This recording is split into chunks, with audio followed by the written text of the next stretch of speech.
ক্রিকেটাররা আসার দুদিন আগেই বাংলাদেশ চলে এসেছে পাকিস্তানের কোচিং প্যানেল। বাংলাদেশ পাকিস্তানের ৩ ম্যাচের ওয়ানডে সিরিজ শুরু হবে ১১ই মার্চ। শাহিন আফ্রিদির নেতৃত্বে দল আসবে ৯ই মার্চ।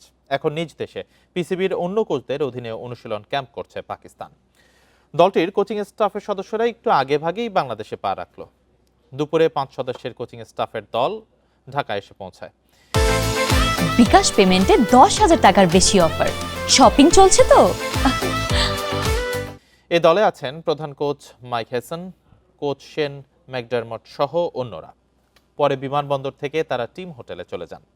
আগামী ১১, ১৩ এবং ১৫ই মার্চ মাঠে গড়াচ্ছে বাংলাদেশ পাকিস্তান ওয়ানডে সিরিজের ৩ ম্যাচ। সবগুলো ম্যাচই হবে মিরপুরের শের-ই-বাংলা জাতীয় ক্রিকেট স্টেডিয়ামে।